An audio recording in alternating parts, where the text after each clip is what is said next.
নমস্কার বন্ধুরা, আমি শর্মিষ্ঠা কিচেনে সবাইকে স্বাগত। আজকে আমি আপনাদের সঙ্গে একটা মজাদার রেসিপি শেয়ার করব, লঙ্কার চপ।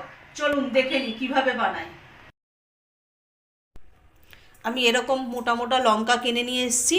এগুলোর আমি ভেতর থেকে দানাগুলো ফেলে দিয়েছি, দিয়ে আমি এরকম 4 ফালি করে এটাকে গোটাই রেখেছি। আমি ভালো করে ধুয়ে নিয়েছি।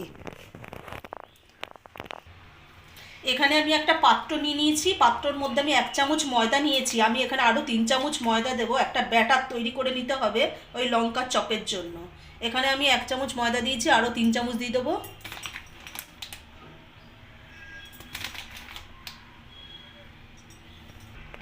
চার চামচ বেসন দেব।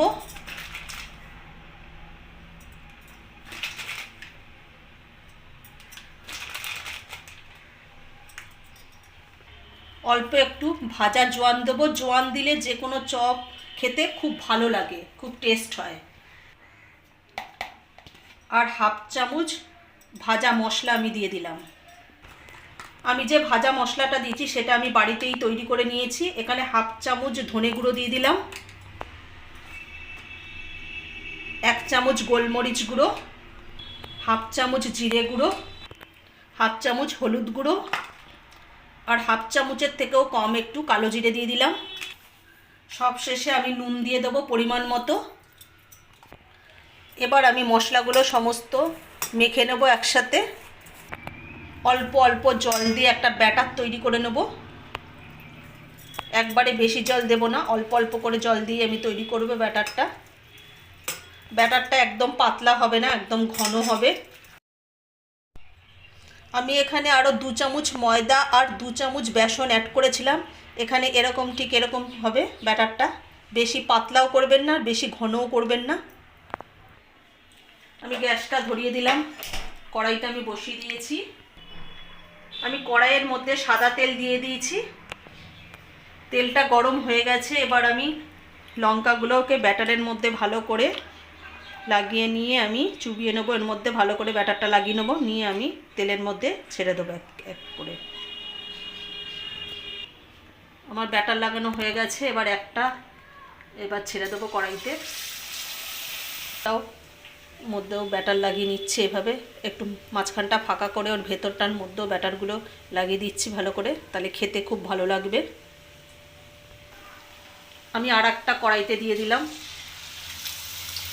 আমি একবারে সব ভাজবো না, দুটো দুটো করে আমি ভেজে নেব। আমার একদিক হয়ে গেছে, আমি উল্টে দিয়েছি। আমি এইভাবেই লাল করে ভেজে নেব, দুদিকেই উল্টে পাল্টে ভালো করে লাল করে ভেজে নেব। আমি ভেজে তুলে নেব। আপনারা এই লঙ্কার চপগুলো সন্ধ্যার সময় আপনারা মুড়ি দিয়ে খেতে পারেন, বা ফ্রায়েড রাইস পোলাওয়ের সাথেও খেতে পারেন। শীতকালে ভালোই লাগবে, কোনো খারাপ লাগবে না, দারুণ লাগবে। আর একবার অবশ্যই বাড়িতে এইভাবে বানিয়ে খেয়ে দেখবেন। মুড়ি দিয়ে তো একদম অসাধারণ লাগবে। চপের কথা মনে পড়লেই আগে প্রথমেই মুড়ির কথা মনে হয়, সেজন্য মুড়ি দিয়েই আপনারা খেয়ে দেখবেন।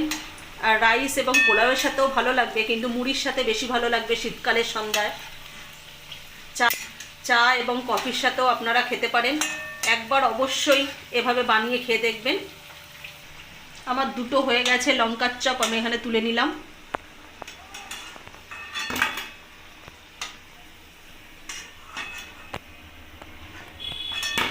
দেখুন কত সুন্দর খেতে, তাহলে কত সুন্দর হবে। লঙ্কার চপ আমাদের একেবারে রেডি। আচ্ছা, যদি আমাদের এই লঙ্কার চপের রেসিপিটা যদি ভালো লেগে থাকে তাহলে লাইক, কমেন্ট, শেয়ার এবং সাবস্ক্রাইব করতে ভুলবেন না।